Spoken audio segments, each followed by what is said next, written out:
Bora lá, gente. Hoje a gente vai falar das patologias pelo tabagismo e etilismo, e drogas ilegais e recreativas.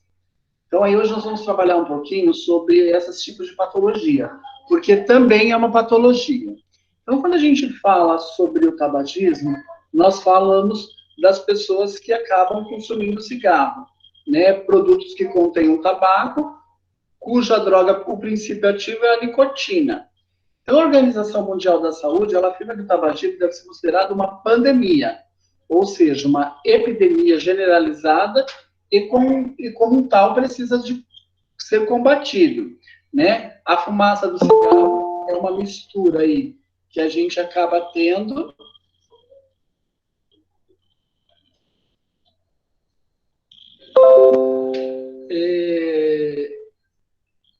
É uma mistura, a fumaça do cigarro é uma mistura aproximadamente de 4.720 substâncias tóxicas diferentes, que constituem em duas fases fundamentais.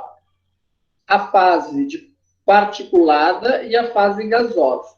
Na fase gasosa é composta por monóxido de carbono, amônia, cetonas, formaldehído, acetaldehído, acrolênia. A fase particulada contém a nicotina e o alcatrão. Essas substâncias são tóxicas e atuam sobre os mais diversos sistemas e órgãos, que contêm mais de 60 cancerígenos, sendo os principais abaixo citados. Então, nós temos aí vários tipos de problema, aonde eu tenho mais de 60 doenças aí, né, que a gente acaba falando na doença de câncer, e nós vamos ver os cânceres que nós temos aí como num todo, né? Então, bora lá. A nicotina é causadora do vício e é cancerígena.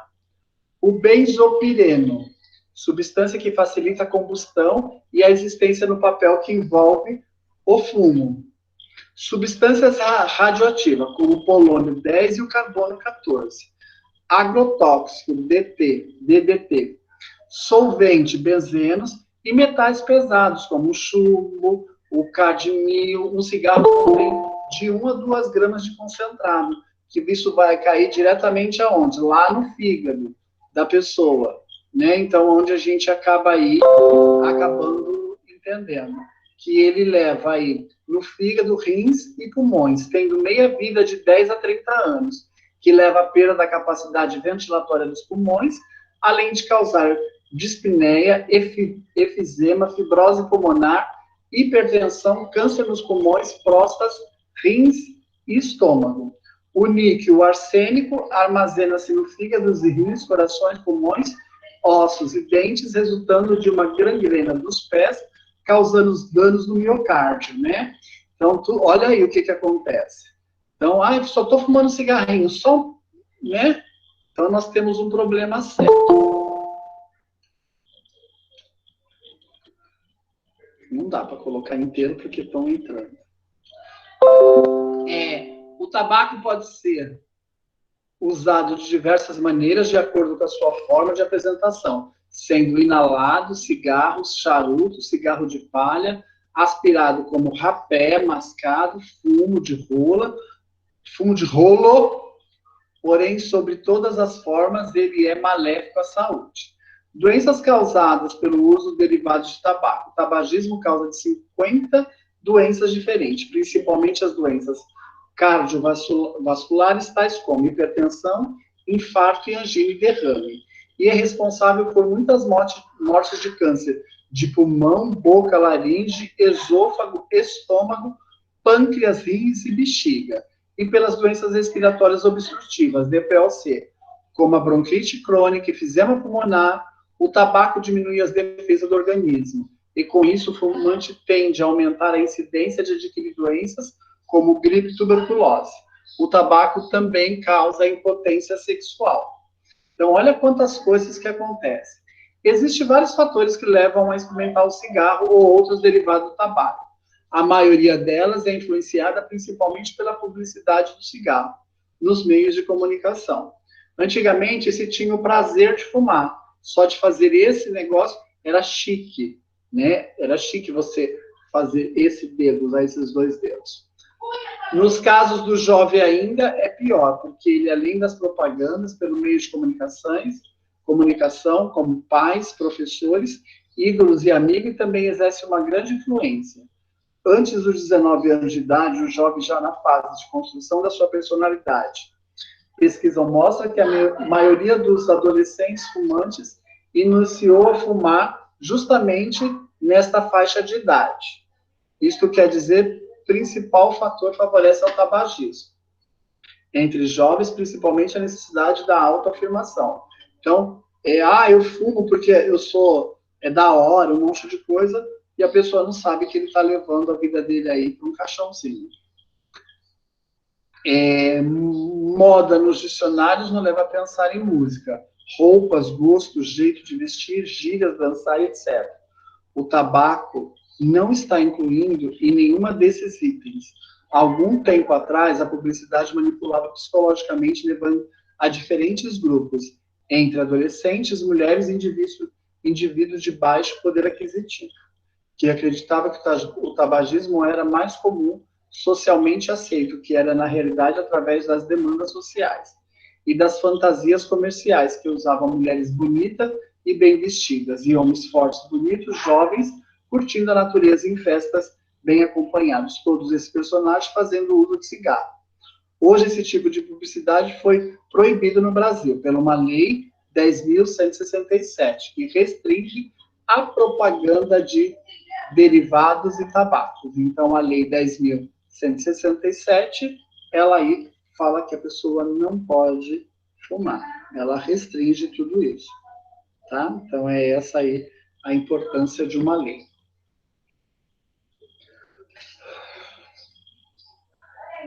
Tabagismo na gravidez. Acho que ninguém vai entrar mais, eu vou aumentar aqui.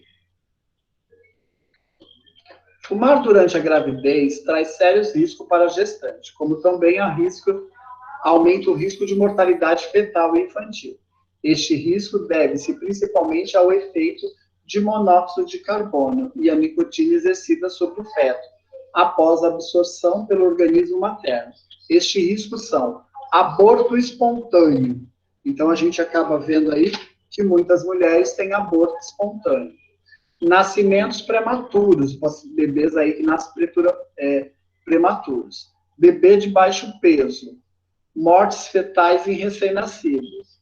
Gravidez tubária, que essa gravidez aqui, a pessoa não leva ela para frente, porque é na tuba, uterina. Deslocamento prematuro da placenta, é uma doença.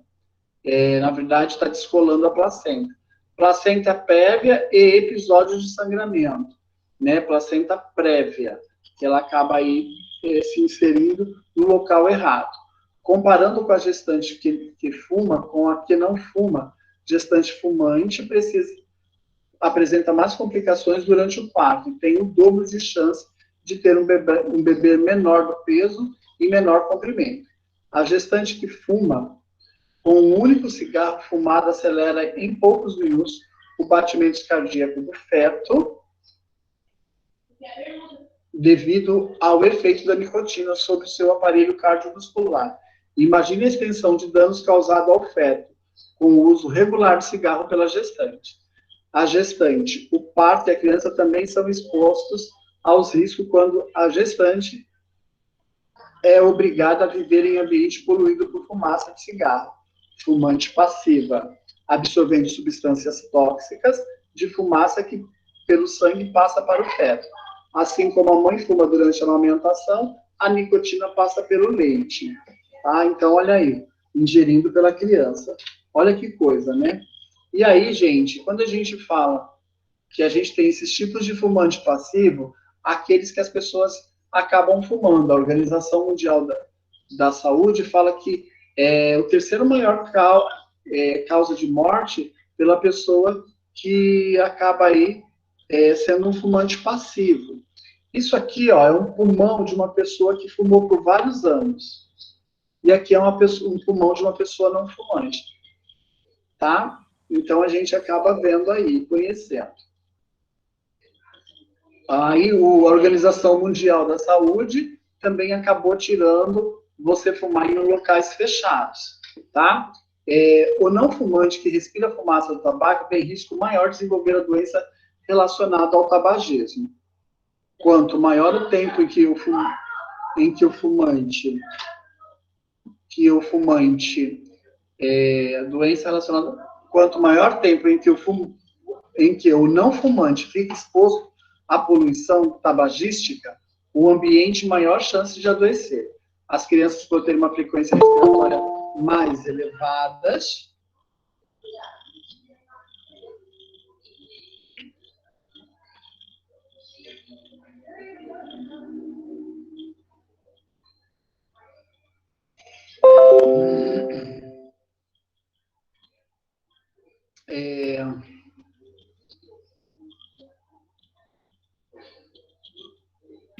maior chance de adoecer. As crianças, por terem uma frequência respiratória mais elevada, são atingidas sofrendo consequências drásticas na saúde, incluindo doenças como a bronquite, a pneumonia, a asma, a infecção de ouvido médio.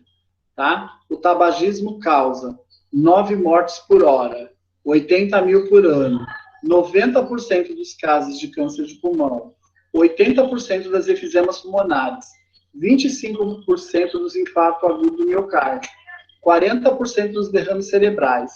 10 milhões de pessoas vão morrer nos próximos 30 anos nas Américas. Quantos milhões morrerão por ano? Aqui há uns alvéolos, um pulmão de uma pessoa normal e de uma pessoa fumante. Então, ele danifica os alvéolos, tá? O tabagismo é responsável por cerca de 50 doenças, entre elas o câncer, sendo que 30% das mortes decorrentes ao ato de fumar causado por câncer. Câncer de boca, de laringe, faringe, esôfago, estômago, pâncreas, fígado, rim, bexiga, colo do útero e leucemia. Então, aí, pessoas que fumam, ele pode ter todo esse tipo de câncer, né? E aí a gente acaba visualizando. A gente pergunta, você é tabagista? É isso? Né? Então, a gente acaba aí vendo. E aí nós vamos para o etilismo. O consumo de bebida alcoólica, né? Geralmente começa aí na juventude, começa com seus 13, 14, 15, e aí vai indo, né? A gente, na juventude, é beleza, bem-estar, sucesso e sexo, né? A pessoa se sente bem fumando, né? Se acha empoderado, se acha o melhor de todos, que ele pode, ele faz, ele acontece, porque ele deve. E aí nós temos um problema sério, né? Não é à toa, portanto, que o álcool é a droga recreativa mais popular no Brasil. Então, ela é a droga mais popular aqui no Brasil. O consumo de cerveja, aguardente, vinho e uísque fazem parte do contexto cultural do país, sendo frequentemente incorporados aos eventos e reuniões sociais e festa. Umas que as outras dependem de classe social, tá? Então, assim, independente de classe social, começou aí a ter uma aglomeração, alguma coisa você pode ter certeza que tem bebida. Na nossa sociedade, o consumo de bebida alcoólica não só é aceito, como também é frequentemente estimulado e glamourizado. O problema são as consequências desse costume. Realmente, né? Todo mundo acha lindo beber, postar uma foto da garrafa de uísque e aí sucessivamente. Né? O uísque de 200, 300, R$1.000. O álcool é uma droga que consumida em excesso provoca inúmeros problemas de saúde e psicológico. Uma vez de trazer o bem-estar e o sucesso sugerido pela publicidade pode destruir famílias, vidas profissionais. Pouco sabe dessa estatística, mas 1 em cada 3 homens consome bebida alcoólica e fazem de modo excessivo. considera que o consumo aceitável de bebida alcoólica é aquele que não é diário e não ultrapassa a quantidade de 20 gramas de álcool em um único dia para mulheres e pessoas idosas, ou seja, 30 gramas de álcool por dia para o homem. Vamos converter isso em linguagem popular. Considerando um drink a medida de qualquer bebida contendo 14 gramas de álcool, isso equivale a uma taça de vinho de 150 ml com teor alcoólico de 12%. Uma lata de cerveja de 300 ml com teor alcoólico a 5%, ou 45 ml de uísque com uma dose com teor alcoólico de 40%. Portanto, podemos dizer que o consumo aceitável de álcool é preencher os seguintes critérios: não beber todos os dias, devendo haver pelo menos 2 dias da semana em que não haja o consumo de álcool, homens não devem beber mais que 2 drinks em um único dia, mulheres acima de 65 anos, homem incluído, não deve beber um drink por dia. Em uma sociedade que estimula que o consumo de álcool pode divulga os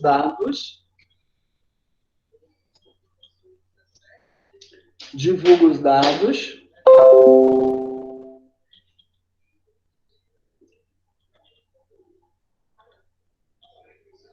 sobre seus malefícios, ou os números acima podem ser exagerados, mas não são. Esses são os volumes de álcool atualmente aceitos pela comunidade científica internacional com baixo risco para a maior parte da população.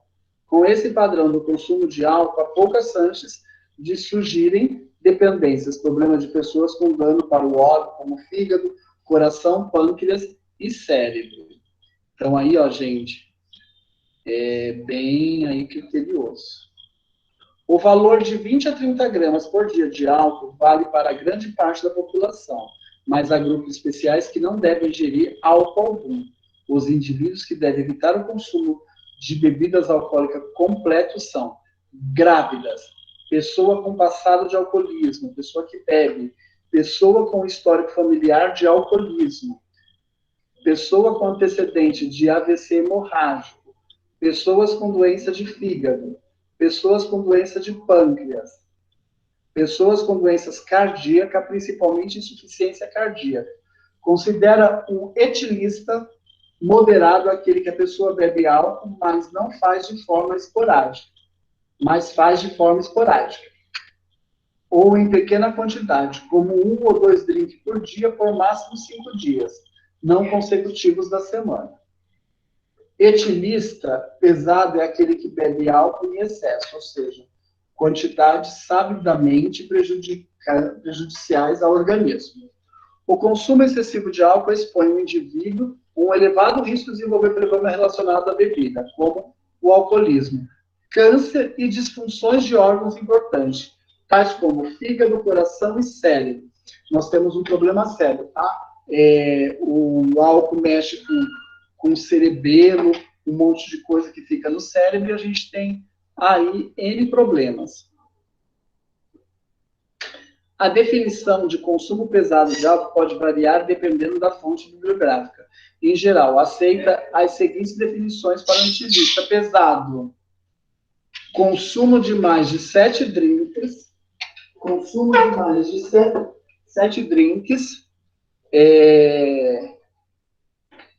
por semana para mulheres, ou mais de 14 drinks por semana para o homem.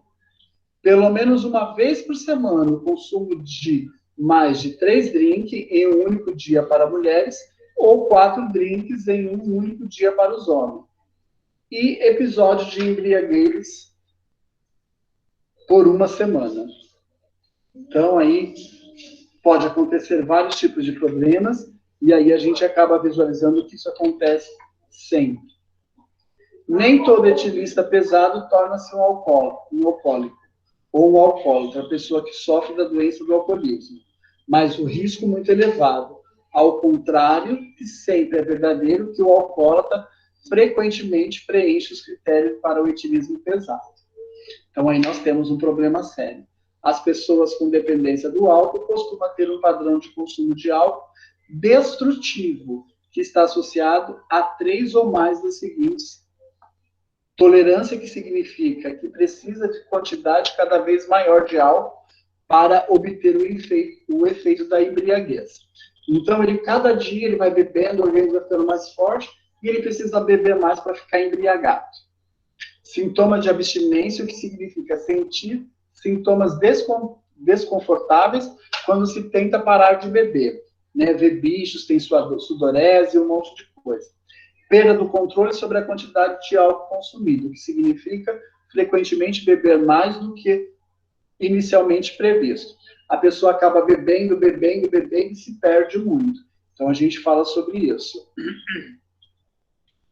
Desejo contínuo de cortar ou reduzir o consumo de álcool. Amanhã eu paro, no outro dia ele para, e aí sucessivamente.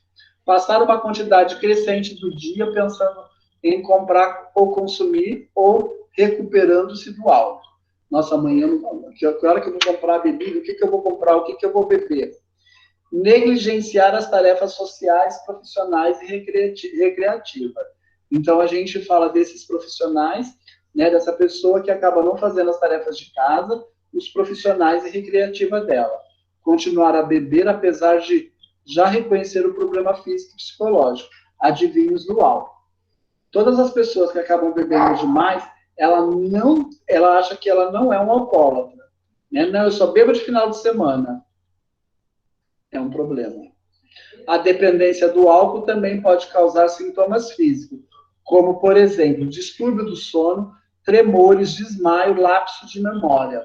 As pessoas que bebem não sentem tanto sono, elas demoram para dormir, né, por causa do efeito do álcool. Alguns grupos, ao usar o termo uso abusivo de álcool, para aqueles casos que ainda não preenchem o critério para dependência, mas apresentam um padrão de consumo de álcool que interfere nas suas vidas, como, por exemplo, deixar de cumprir deveres no trabalho ou nos estudos. Consumir repetitivo de álcool, mesmo quando é perigoso fazê-lo em tal como antes de dirigir. Desenvolver problemas legais relacionados à embriaguez. Continuar a beber, ainda que o uso de álcool crie problemas sociais e interpessoais. Então, olha aí, tem gente que não sabe, não tem limite. E quando a gente fala de alcoolismo, e aí a gente está falando de um monte de coisa. Ela pro quarto ver se melhor. E aí, o fígado saudável. E esse fígado é saudável. E esse é um fígado cirrótico, quando ele está doente. Tá? Os principais efeitos do álcool em cada parte do corpo. No cérebro, o excesso de álcool pode causar perda de reflexo, problema de atenção, perda de memória, sonolência e coma alcoólico, que em alguns casos pode resultar em parada cardíaca e morte. No coração, a bebida faz com que o cérebro libere adrenalina, substância que acelera a atividade do sangue no sistema cardiovascular, aumentando a frequência cardíaca e os batimentos cardíacos. Nós temos um problema sério aí, tá? E o álcool no fígado altera a produção de enzimas do fígado, que leva, em média, 1 hora para metabolizar cada dose de bebida. Isso faz com que o órgão direcione todo o esforço para metabolizar o álcool de consumo.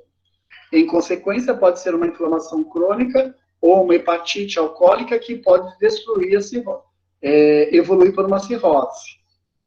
Nos rins, o álcool sobrecarrega os rins, comprometendo o trabalho do órgão para filtrar a substância do nosso corpo. Estômago, limita as mucosas do estômago. Esôfago, alterando o funcionamento das membranas intestinais, podendo causar esofagite, gastrite e até mesmo diarreia. Músculo, ficam mais relaxado porque o fígado entra em sistema... O músculo fica mais relaxado porque a ligação entre o sistema nervoso periférico responsável por controlar nossos movimentos e nosso sistema muscular fica comprometido. Então, a gente fica andando, cambaleando e aí sucessivamente. Eu não uso. Não gosto. Drogas. Aí nós vamos falar de drogas ilegais e recreativas. Existem diferentes razões pelas quais a pessoa procura droga recreativa. Um busca para relaxar, outros querem dar uma animada na balada, e há o que use para sentir aceito em um determinado grupo. Muita gente também se envolve com drogas na tentativa de fugir da vida do cotidiano, mesmo que momentaneamente. No entanto, o prazer proporcionando, por vezes, a substância pode custar muito caro. Pode custar a saúde da pessoa, da vida e um monte de coisa. E aí nós temos um problema sério. Tá? Aí nós temos um problema sério.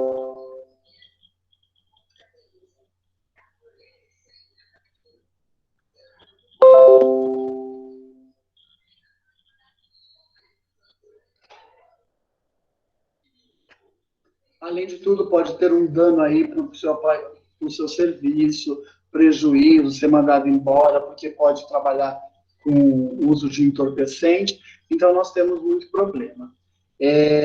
Quando você fala do perigo das drogas recreativas, que são substâncias legais e ilegais, que são usadas sem supervisão do profissional da saúde, no entanto, expressa que pode passar a imagem que o uso delas pode ser divertido e seguro, o que, na verdade, não são todas. Todas podem ser perigosas. Nós temos um problema muito sério.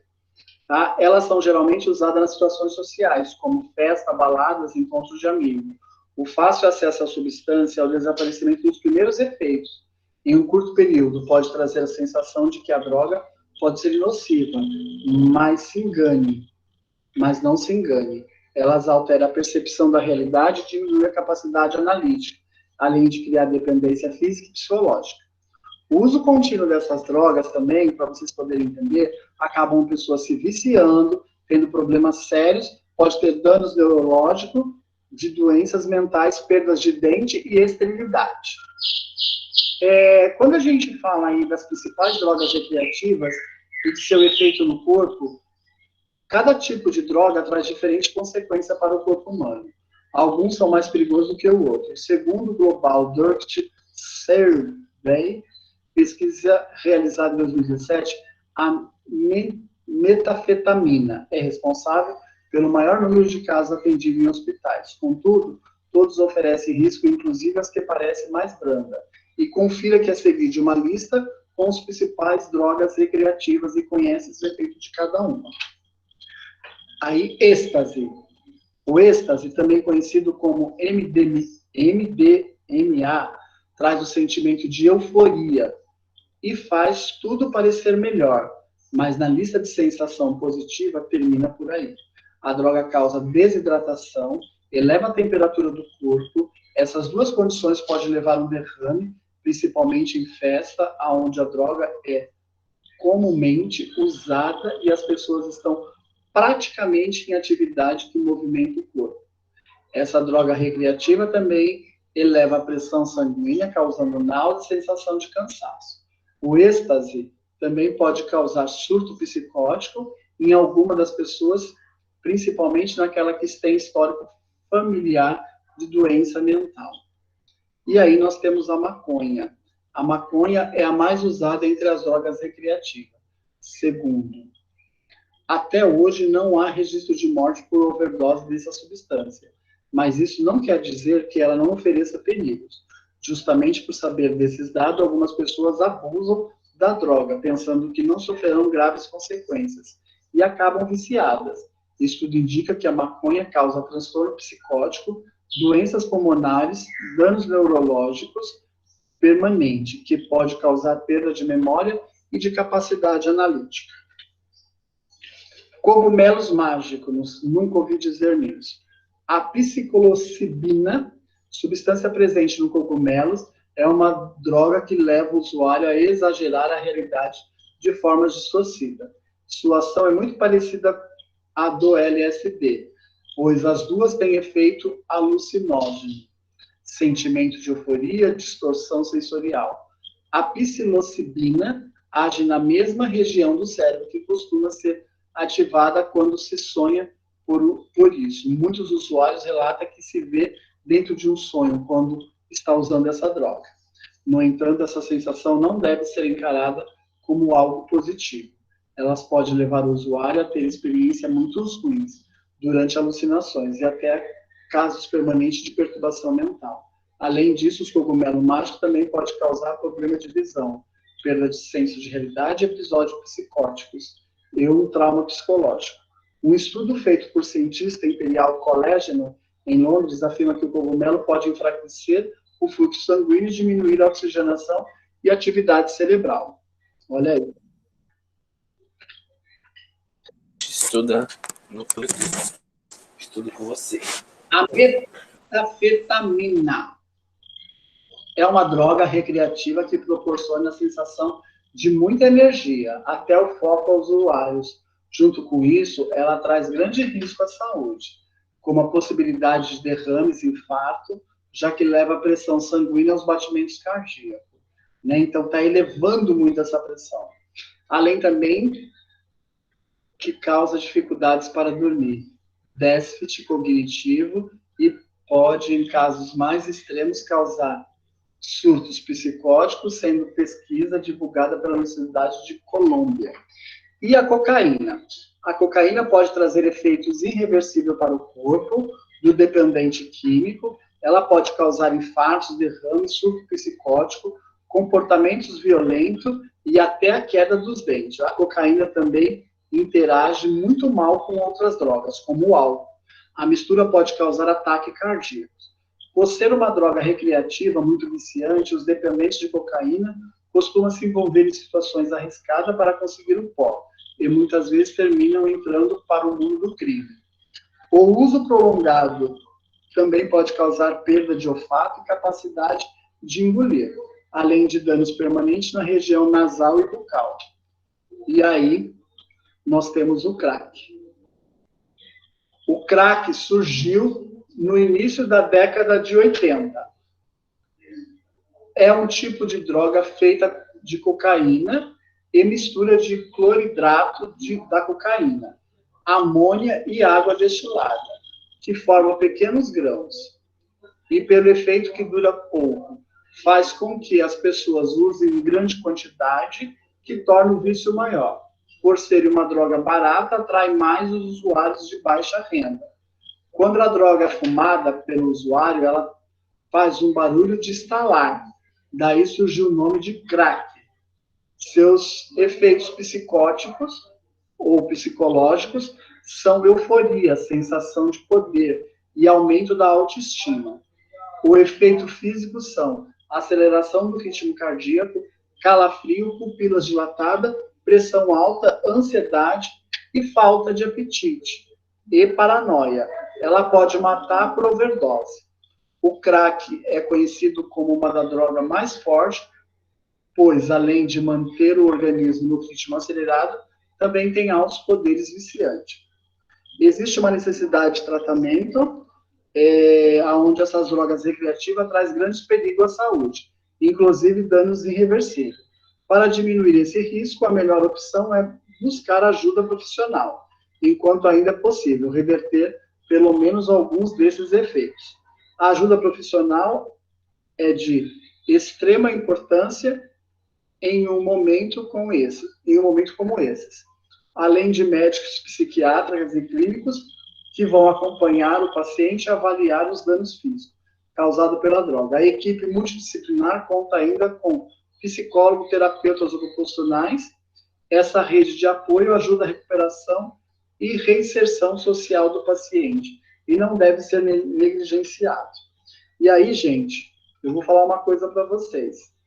Quando a gente está trabalhando, quando nós estamos trabalhando, que nós vamos para um pronto-socorro trabalhar, acontece muito disso.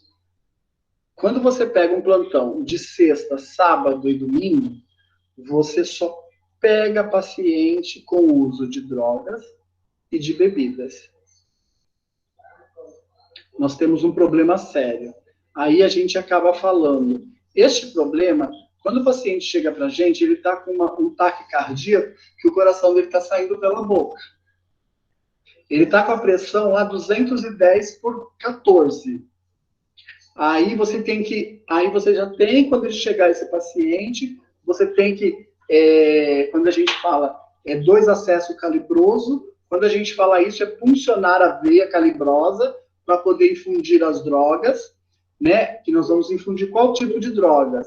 Aí nós vamos colocar diazepam, vai dar captopril sublingual, porque a pressão dele está alta, vai dar soro, tudo que o médico está pedindo, antiarrítmico, e aí o seu dia acaba, porque esse paciente tem que correr um eletro, esse paciente começa a dar trabalho dentro do pronto-socorro, aí a mãe que está lá, coitada lá fora, chorando, não sabe o que está acontecendo, que foi por uso de drogas, esse paciente pode vir a óbito.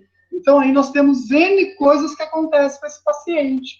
Nós temos N coisas que, assim, que nós deveria ter um plantão, né, bom, com atendimento normal, a gente tem paciente que está chegando lá por isso. Independente de qualquer coisa, nós temos que atender, temos que fazer nosso trabalho. Mas, quando a gente fala disso, nós pensamos um pouquinho em psiquiatria. Quando nós pensamos um pouquinho em psiquiatria, essa família fica doente sabendo que tem uma pessoa que faz uso de drogas. A família fica doente, a família vê um problema sério. Então, tudo isso a gente tem que pensar. Encaminhar esse paciente para o CAPS juntamente com a sua família. Aí existe um constrangimento. Qual o constrangimento? A família adoece. Porque chega lá no CAPS, não está indo por você, você está indo por alguém da sua família, para você saber lidar com aquele problema.